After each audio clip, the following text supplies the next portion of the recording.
He yelled at her in front of everyone, called her just a civilian guard. But when chaos struck, that same woman took command like a warrior born from fire. They called her Ghost Eagle. They say honor is measured by rank, by the weight of ribbons gleaming on one's chest. But sometimes, honor hides behind a small security booth, in the quiet figure of a woman in a blue polo shirt, whose eyes have never learned to look down. That morning, the sun blazed like fire at Naval Air Station Pensacola, Florida. The wind from the bay carried the scent of salt and jet fuel, mingling with the rhythmic clatter of a marching band tuning up nearby. Hundreds of service members stood in formation. Crisp white dress uniforms are lined with perfect symmetry. Flags flapped in the wind. Families crowded the stands. It was a day of honor, the Joint Air-Sea Commissioning Ceremony, a moment where every step, every salute, had to be flawless. Amid that solemn order, Admiral Charles Chuck Harmon, a man of discipline and authority, strode briskly toward the VIP area. His polished black shoes struck the sun-baked pavement with the sharp rhythm of impatience. His aides followed close behind, but just before the entrance, everything stopped. A female civilian security officer stood at the checkpoint, calm, focused on her monitor. She was verifying the ID of a brigadier general, one of the ceremony's honored guests. The scanner flashed an authentication error. She requested a manual verification, and in that instant, the air changed. Admiral Harmon frowned. His voice was low but so sharp it sent chills down the spines of those nearby. "Do you know who this is?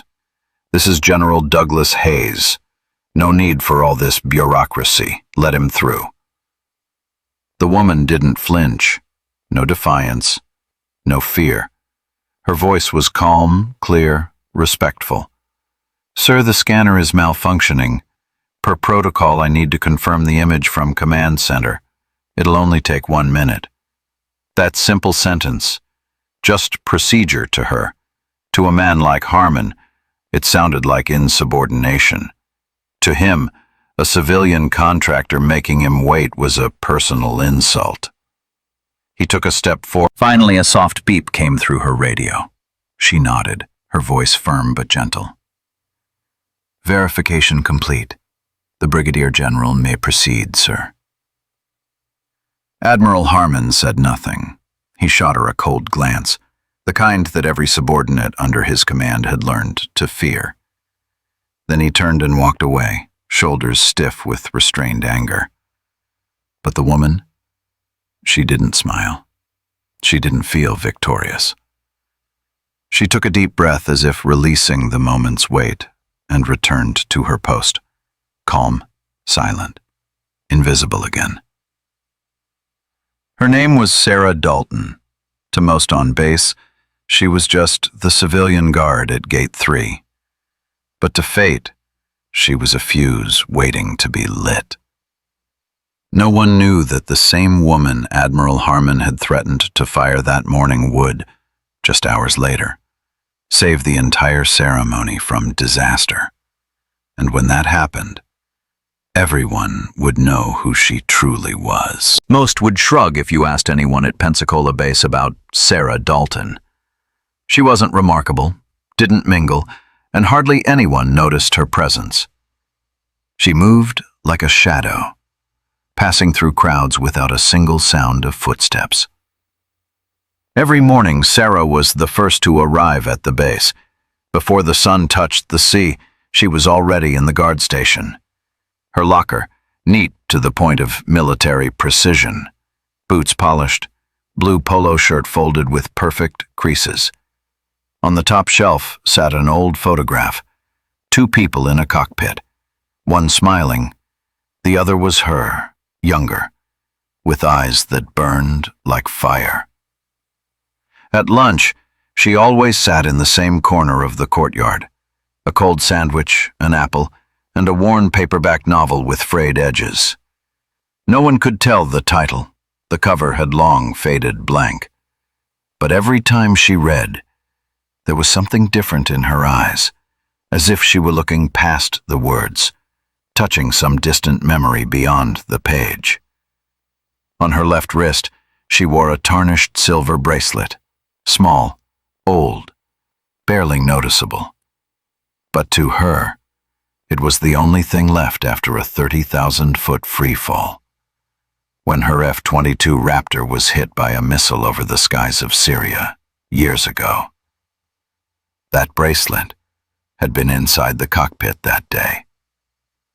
Her backseater, her wingman, never came home. From that day on, Sarah was no longer a pilot. She disappeared from the news, service, and world. And when she returned, she chose the lowest job possible, a civilian security guard. No one asked why, and she never felt the need to explain. To her co-workers, Sarah was strangely quiet. They nicknamed her the Ghost at Gate 3, the woman who was always calm, never complained, and never seemed afraid.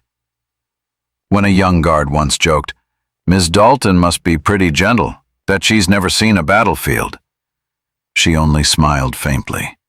The battlefield doesn't always have guns. That sentence puzzled the rookie for the entire day. And only later, when they saw her standing watch in the rain, motionless for hours, did they begin to realize there was something about her that wasn't normal. A young colleague asked, half curious, half teasing, "Miss Dalton, why do you always check everything so thoroughly? The gate, the fence, the scanners. Aren't you ever tired?" She looked up, her pale brown eyes fixed on the horizon, her voice low, steady, calm.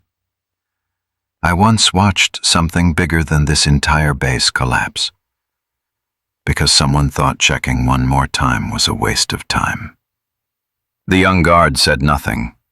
That answer alone was enough to make him start double-checking every shift after. Sarah Dalton, the invisible woman, didn't need recognition. She only needed to know she was doing what was right. In a world ruled by ranks and titles, she was an exception, a person who didn't need insignia to embody the spirit of a warrior. But what she didn't know was that, through her small actions, her quiet reminders, her unwavering adherence to rules, she was slowly testing the patience of one man, Admiral Chuck Harmon. To him, she was a thorn in the eye, a symbol of silent defiance, and that very silence would soon become the spark that forced the entire base to wake up. If you've ever served in the military, you understand. Power doesn't come only from rank.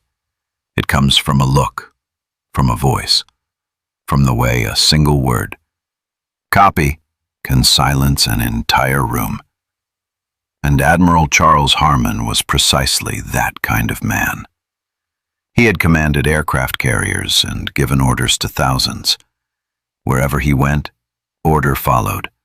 He believed in rules, hierarchy, and the unshakable truth that the man with more stars was always right.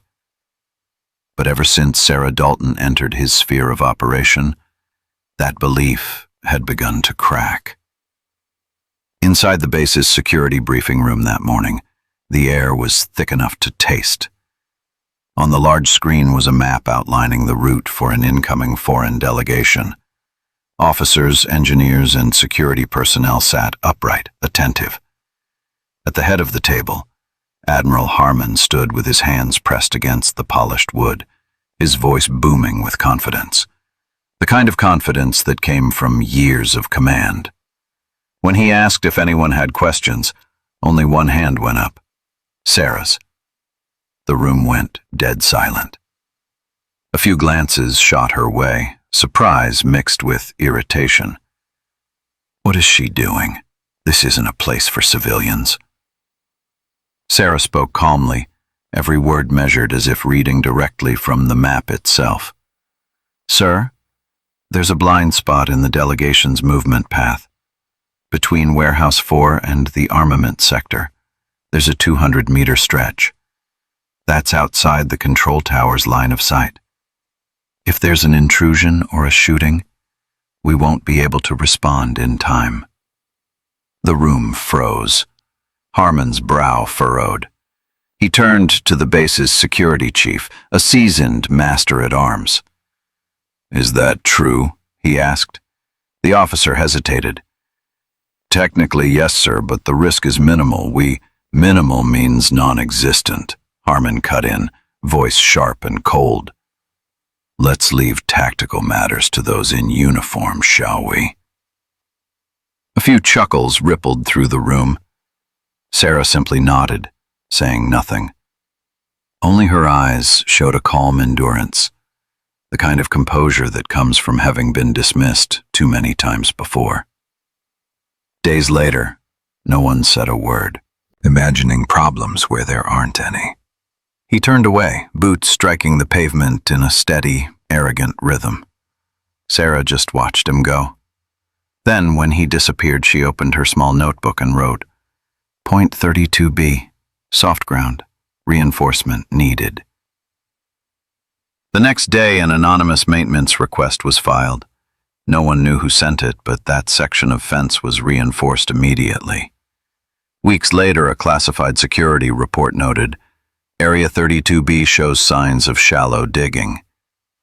That spot might have been a breach point had it not been repaired. Admiral Harmon never knew, but he could feel it. Somewhere on his base, someone was making him look bad. Not loudly, not defiantly, just silently, and always right. That infuriated him more than open disobedience ever could. Who does she think she is? A civilian contractor trying to outsmart the Navy? He started looking for excuses to monitor her, and each time he saw Sarah working, his eyes grew colder. Sarah, meanwhile, never changed. She still lowered her head in greeting every time he passed, still said softly, "Good morning, sir." Completely undested, she was walking straight into the storm of his pride. At Pensacola Base, where every rank was treated as divine law, Sarah Dalton was a paradox, a woman with no insignia, no authority, yet undeniable competence. And that made the powerful uneasy, because in a world of men used to being saluted, nothing is more terrifying than being quietly shamed by someone who doesn't need to salute you. For now, the story was still calm, but in just a few days that calm would shatter, and Harmon, the man who thought he held command over everything, would stand frozen, watching the woman he once dismissed save the small world he ruled from collapsing. That morning, the Florida sky was a piercing blue, but that same dazzling light only made the air on the pier feel heavier, hotter, almost suffocating. Rows of spotless white chairs were already filled. American flags fluttered in the sea breeze. The military band stood ready, waiting for the cue to play. It was the most important day of the month, the Air-Sea Joint Commissioning Ceremony.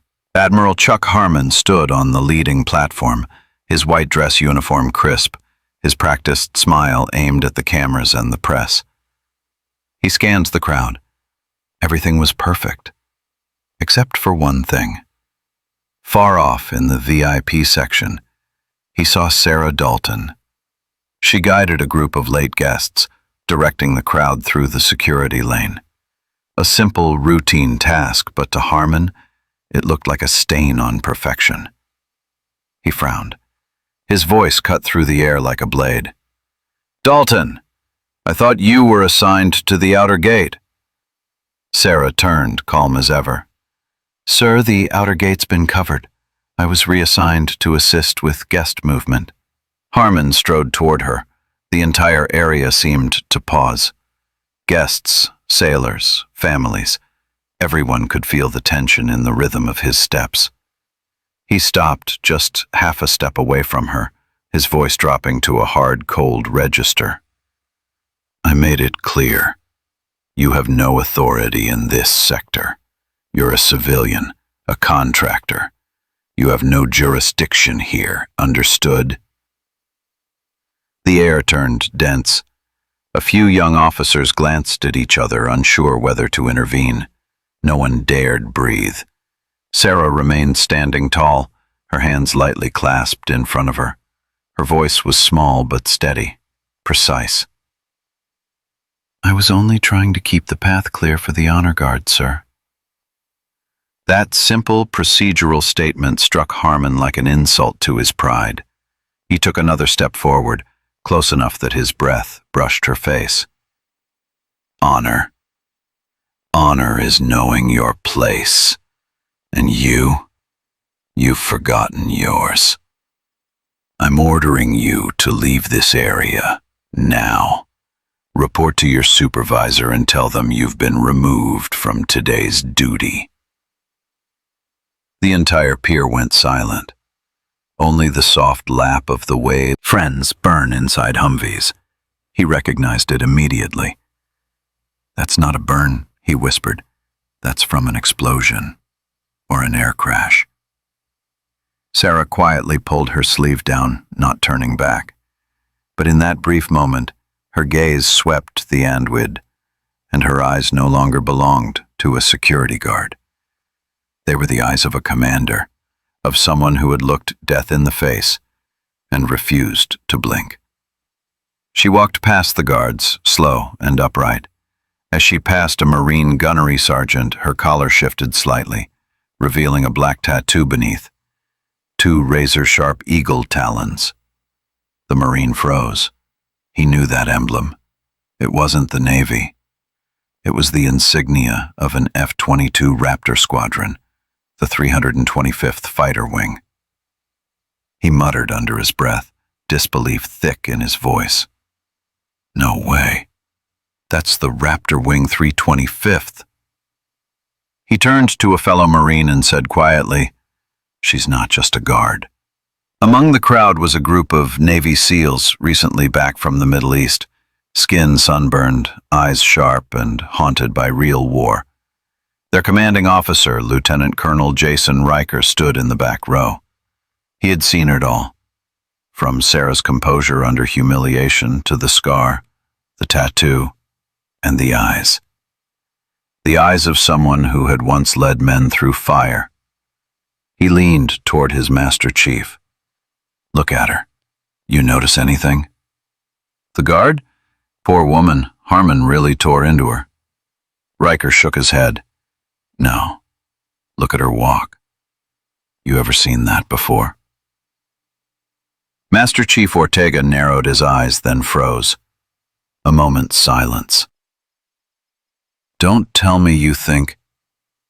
Ghost Eagle, Riker whispered. I'm telling you, it's her. Ortega went rigid.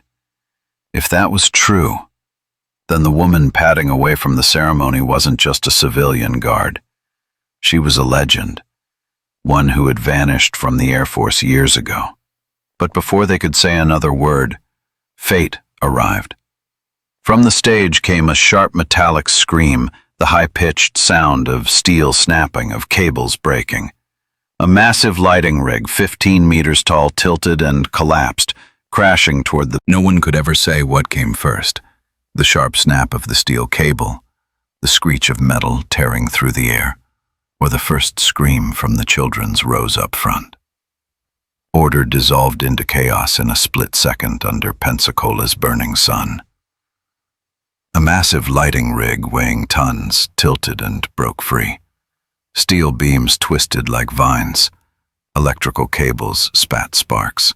Light bulbs exploded like flares in the noonday heat. Panic. Screams, crashing chairs, boots slamming against the deck. The sound of fear echoes across the pier. And in that chaos, Sarah Dalton moved. No longer with the quiet caution of a civilian guard, no longer the humble, restrained woman afraid of breaking protocol. She transformed. She sprinted toward the collapsing rig, not to stop it, but to take command.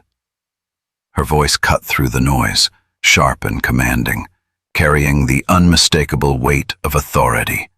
"Everyone, down! Brace and cover!" 4 words, yet they sliced through panic like a knife through fog. No one argued, no one asked why. Instinct, military instinct, took over. Sarah ran parallel to the falling rig, her eyes scanning, calculating trajectory, drop angle, velocity. The eyes of a pilot trained to read chaos in motion. "VIP section!" she shouted. "Move to the ship wall, stage right! Go now!" Those nearby obeyed instantly. 2 young sailors stood frozen, pale with shock. Sarah pointed straight at them, her voice snapping like a command from a control tower. "You 2, clear the children's section! Use the maintenance corridor behind the stage! Move, now!" The sailors jerked to life, pulled by reflex, that old instinct to obey the tone of command. They dashed forward, pulling the children out of the danger zone. Sarah kept moving, not reacting, calculating. Her eyes tracked the falling structure, assessing angle, mass, and time to impact. Every decision is precise. Every motion is intentional. Then she shouted one last time. "Clear left! Everyone down!" The explosion came a heartbeat later. The lighting rig slammed into the pier, crushing the rows of seats evacuated seconds before. Leader, Lieutenant Colonel Jason Riker, watched her closely. He recognized everything. The way she moved, the precision of her voice, the absolute clarity of command. She wasn't acting on instinct. She was leading, and only those trained at the highest level knew how to do that. Riker spoke softly to his master chief beside him. "She's not just prior service. She's a combat pilot." "You sure?" Ortega asked quietly. "Not certain," Riker replied, "but my gut's never wrong. That's her. Ghost Eagle." Sarah gently stepped through the debris, lifting a small child from the ground. She smiled, and that faint, calm smile seemed to erase the fear that lingered in the air. In her arms, the boy trembled. "You're safe now," she whispered, voice warm and steady. "It's over." Her sleeve slipped again, revealing that same burn-scarred arm. Sunlight caught on it, and everyone nearby understood. That scar wasn't just the mark of pain. It was a testament to courage. From the stage, Admiral Harmon still stood motionless. His face was pale, unreadable. One question echoed in his mind, over and over. Who is she? And for the crowd, the families, the sailors, the officers who had just witnessed life and death, they no longer saw a civilian security guard. In their eyes, they saw a soldier. The air on the pier was heavy, dense as lead. The soft lapping of the waves against the hulls sounded like the heartbeat of hundreds who now stood frozen. Dust from the collapsed rig still hung in the sunlight, turning the air into drifting streaks of silver mist. And at the center of it all, Sarah Dalton stood still, calm, silent, as if she had just finished a routine drill not saved over 100 lives.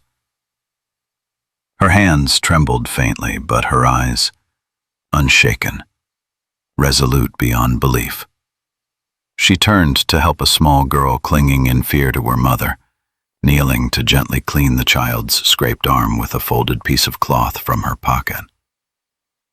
No words of pride, no triumphant gestures. Only duty. From a distance, Lieutenant Colonel Jason Riker, commander of the SEAL team, watched every movement. He didn't need anyone to say it aloud. His suspicions were now certainty. He drew a deep breath and said quietly to Master Chief Ortega, his voice low but solid as steel. "It's her. I've heard the stories.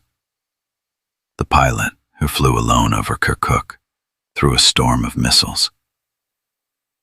They called her Ghost Eagle." Ortega gave a slight nod, eyes weighted with respect. No one spoke further. Those who had seen war understood. When a truth like that surfaced, it carried more gravity than any insignia. Then Admiral Harmon began to walk forward. His steps were slow, heavy, each one burdened with shame. He stopped just a few meters from Sarah. The silence was so deep you could hear the water rolling under the dock. His voice came rough, uncertain. Who are you?" It wasn't the voice of a commander. It was the voice of a man who had just lost faith in his judgment. Riker stepped forward. He stood tall, snapped a salute, then turned toward the Admiral, his tone firm, clear, filled with reverence. "With all due respect, Adthiel, the woman standing before you is not a civilian contractor. You're speaking to retired Major Sarah Dalton, United States Air Force. Call sign, Ghost Eagle. Order given. Only wind and respect." Admiral Harmon was the last one still standing motionless. His face was pale. Everything around him collapsed, not the ceremony, but the pride he had clung to all his life. He looked out and saw hundreds under his command saluting the woman he had humiliated. Not for rank, not for orders, but for character. He drew a long, unsteady breath, then slowly raised his hand. His salute was stiff, trembling, but sincere. Not an order, but an apology. The only silent gesture a man in uniform could make to show regret. Sarah met his gaze, not with anger, not with triumph, but with calm understanding. Her brown eyes carried the quiet peace of someone who had seen war, where pride no longer mattered as much as grace. And then, over that scene, a narrator's voice seemed to rise, deep, steady, like a reflection meant for everyone watching. "True honor isn't found in rank or title. It's found in how we treat others, especially when we believe they're no one." The sea wind rose. The American flag billowed high against the blue. Hundreds still stood at attention, saluting. And Sarah, Ghost Eagle Dalton. She simply lowered her head in acknowledgement, then turned to help the medics evacuate the injured. No posing, no grand moment. She just kept working, as if that was the only thing she had ever been meant to do. The chaos on the pier slowly faded. The only sounds left were the whisper of wind through the rows of flags and the soft rhythm of waves brushing against the hulls of the ships. Sailors dispersed, assisting medics as they checked for injuries. Children were led to safety. The senior officers still stood in disbelief. And Sarah Dalton, the woman who just minutes earlier had been publicly dismissed, was now kneeling beside a child. She tore a strip from her uniform sleeve and wrapped it gently around the boy's scraped leg. Her eyes were soft, her hands steady. No applause, no salutes. Just the image of a woman quietly continuing her work, as if she hadn't just saved 100 lives. Behind her, Admiral Chuck Harmon remained still. The arrogance once etched into his face was gone. In its place, regret, shame, and respect.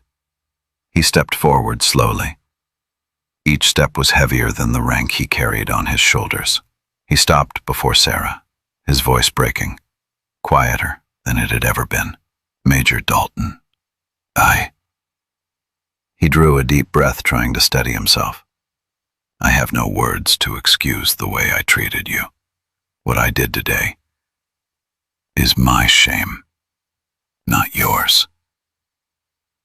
Sarah looked up. There was no anger in her eyes, only the calm understanding of someone who had long accepted the nature of people. She shook her head slightly, her tone low, gentle, warm. No one's perfect, sir. We all have jobs to do. Today mine was to guard the gate, and yours was to guard the honor of the Navy. We both did our part. She rose, brushed the dust from her hands, and gave a slight respectful nod. No tears, no pride, just the quiet closing of a mission. Admiral Harmon stood motionless. He looked at the small, composed woman before him, the same one he had dismissed just hours earlier as a flaw in the system. Yet now she stood as the purest reflection of everything the uniform was meant to represent, everything he had once forgotten. "Thank you, Major Dalton," he said softly. "No, thank you, Sarah." Sarah smiled. For the first time that day, a real human smile. "I just did what I was trained to do, sir." No one was once a legend of the skies.